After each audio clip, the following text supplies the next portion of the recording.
இன்னொரு பரிமாணம் யாருக்கும் தெரியாத ஒரு விஷயம். ஐயா சொன்னாங்க சந்திரபாபு ஐயா பத்தி, பாதிப்பு பத்தி யாருக்குமே தெரியாத ஒரு விஷயம். சந்திரபாபு சார் பாதி ஓஹோன்னு வாழ்ந்தது இல்லை, அவர் மாதிரி கீழே போனது இல்லைங்க, எல்லாருக்கும் தெரிஞ்ச விஷயம். அப்பா வந்து ரொம்ப நெருங்கிய நண்பராக இருந்தார். ஒரு நாள் ஏவிஎம் ஸ்டுடியோவில் சந்திரபாபு தனியாக உட்காந்துக்கிட்டு இருக்காரு.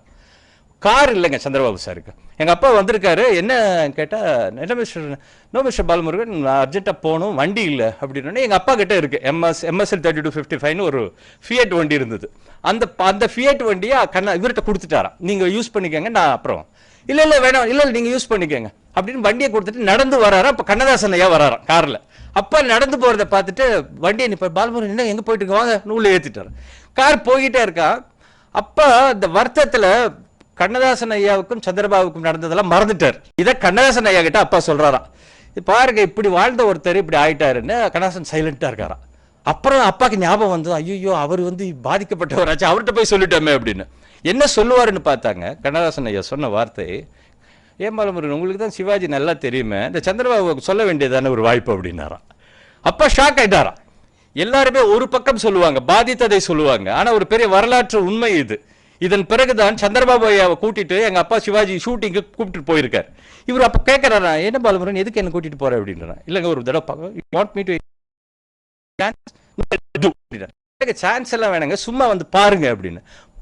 இது என்ன சிறப்பு பாருங்க, எப்பேற்பட்ட கலைஞர்கள் வாழ்ந்த பூமி இதுன்னு நமக்கு தெரியணும். சந்திரபாபு உள்ள போற, சிவாஜி நடிச்சுக்கிட்டு இருக்காரு. ஒரு டெசிபல் வந்து சத்தமா கூப்பிடுறாரு. போனவர் உள்ள போனவனே, கணேஷ் வாய் அவ்வளவு சவுண்ட் எதுக்கு கணேஷ், அவ்வளவு இருக்கு, லட்சுமி அங்கதானே இருக்கா, அப்படி கொஞ்சம் கம்மி பண்ணிக்கேன்றாராம். எப்படி இருக்கு, எங்க அப்பாவுக்கு பதைக்கிறாரு.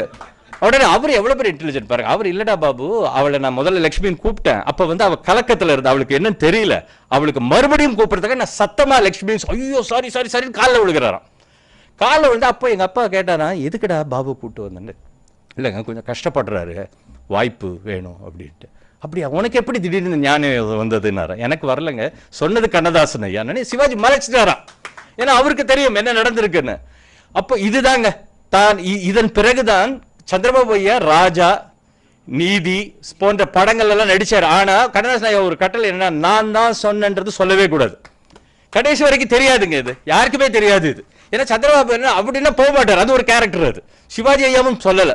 இப்படி இவர்களுடைய பழக்கம் இப்படி இருந்திருக்குங்க.